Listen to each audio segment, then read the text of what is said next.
सोनिया सैनी। पूर्ति, ये रेखा तो यहाँ मरी हुई पड़ी है। इसके शरीर की हालत देखकर लग रहा है किसी ने इसको नोच नोच कर खाया है। जल्दी चलो यहाँ से, अब हम यहाँ एक पल भी नहीं रहेंगे। पवन के इतना कहते ही संजू उनकी गोद से उतरकर रेखा के पास खड़ी हो जाती है और गुस्से में नामे गर्दन हिलाने लगती है। पूर्ति तुम जाओ, मैं संजू को लेकर आता हूँ। पूर्ति तेजी से कमरे से बाहर निकलती है। तभी कमरे का दरवाजा अंदर से बंद हो जाता है। पवन जल्दी आओ। क्या हुआ पवन, कुछ तो बोलो। दरवाजा बंद होने के बाद अंदर से कोई आवाज सुनाई नहीं दे रही थी।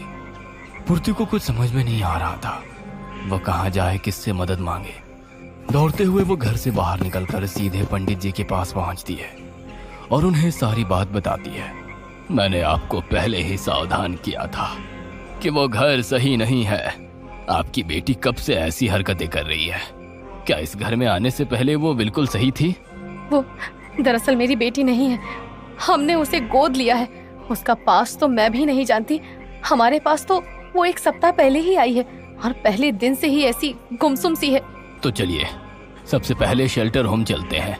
आखिर ऐसा क्या हुआ था जिसकी वजह से वो ऐसी हो गई है? मैम, हमने संजू को अडॉप्ट किया है। मैं जानना चाहती हूँ कि उसके बायोलॉजिकल पेरेंट्स कौन थे और उनकी मौत कैसे हुई थी। सॉरी पूर्ति जी, ये हमारे नियमों के खिलाफ है। हम किसी भी बच्चे के बायोलॉजिकल पेरेंट्स के बारे में आपको नहीं बता सकते। आपको बताना ही होगा। मेरे पति की जान खतरे में है और मेरी मेड रेखा, उसकी जान पहले ही जा चुकी है। ओह माय गॉड, इसका मतलब जो भी अफवाह संजू के बारे में थी वो सब सच थी। प्लीज मुझे पूरी बात बताइए। मैं भी यहाँ पर अभी 1 महीने पहले ही आई हूँ। मुझसे पहले यहाँ पर जो मैनेजर थी उसकी भी अजीबोगरीब हालत में लाश बरामद हुई थी। शेल्टर होम में रहने वाले बच्चे कहते हैं कि संजू कुछ जादू टोना जानती है।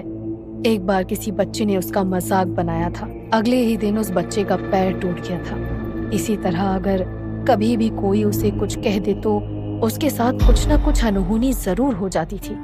एक दिन यहाँ की मैनेजर ने उसे कमरे में अकेले बैठकर हंसते हुए देखा। इसके बाद वो संजू पर नजर रखने लगी। एक दिन डिनर के समय सभी बच्चे डाइनिंग रूम में बैठकर डिनर कर रहे थे।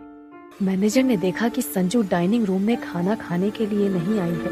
वो चुपके से उसके कमरे में गई तो पाया कि वो छिपकली और चूहे मारकर उन्हें चॉकलेट की तरह चबा चबा कर खा रही थी। उस दिन मैनेजर को गुस्सा आ गया और उसने संजू को काफी डांटा। कहते हैं उसके अगले दिन ही मैनेजर की लाश उसके कमरे से बरामद हुई थी। उस दिन के बाद से यहाँ तरह तरह की बातें होने लगी। कोई कहता है कि संजू जादू टोना करती है तो कोई कहता है कि उस पर शैतान का साया है।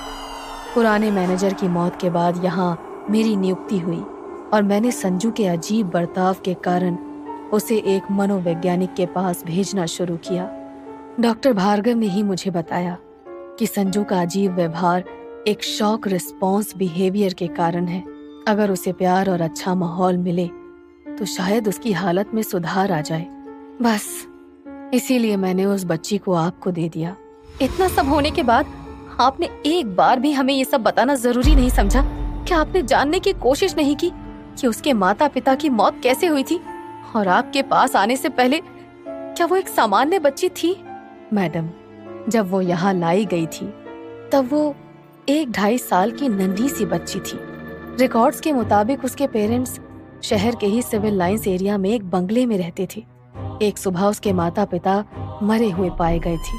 उनका मर्डर कैसे हुआ, किसने किया, ये पहेली आज तक सुलझ नहीं पाई है क्योंकि घर का दरवाजा अंदर से बंद था। क्या आप उस बंगले का एड्रेस मुझे दे सकती हैं? प्लीज आप वेट करिए, मैं अभी रिकॉर्ड्स में से आपको देती हूँ। संजू के बंगले का एड्रेस लेकर पूर्ति वहाँ पहुँच जाती है और आस पड़ोस में पूछताछ करने लगती है। बेटा, यह घर नहीं है, मुर्दा घर है ये। यहाँ जो भी आया कभी आबाद नहीं हुआ। कई साल पहले यहाँ एक सन की औरत रहती थी। उसका 5 साल का बेटा गंभीर बीमारी के कारण मर गया था। बेटे की मौत के बाद उसका मानसिक संतुलन बिगड़ गया था। उसे लगता था कि वो अपने बेटे को वापस जीवित कर सकती है, इसलिए उसने महीनों तक अपने बेटे के शव को अपने साथ घर में रखा और ना जाने कौन कौन से तंत्र मंत्र करने लगी। फिर एक दिन उसके घर से लाशों के सड़ने की दुर्गंध आने लगी। जब ताला तोड़कर लोग अंदर पहुंचे तो वहां का नजारा देखकर उनका दिल उछलकर मुंह को आ गया। बेटे की लाश के पास उस औरत की भी टुकड़ों में बटी हुई लाश पड़ी थी। पास ही में ना जाने क्या क्या तंत्र का सामान फैला था। घर के अंदर कोई भी चोरी या लूट का निशान नहीं था। घर का दरवाजा भी अंदर से बंद था, इसलिए हर कोई यही कह रहा था कि जरूर उसको किसी दुष्ट आत्मा ने मारा है। पुलिस ने भी इस केस को सुलझाने की कोशिश की, लेकिन कोई हल नहीं निकला। सालों तक ये घर यूं ही खाली पड़ा रहा। फिर इस घर को किराए पर देने की कोशिश शुरू हुई, लेकिन कोई भी किराएदार यहाँ एक रात भी नहीं टिक सका।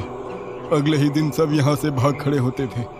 आसपास के लोग तो इस बंगले को भूतिया मानने लगे थे। फिर एक दिन सुनने में आया कि एक परिवार ने यह बंगला खरीद लिया है। बंगले की साफ सफाई कराने के बाद वे लोग यहाँ रहने आ गए।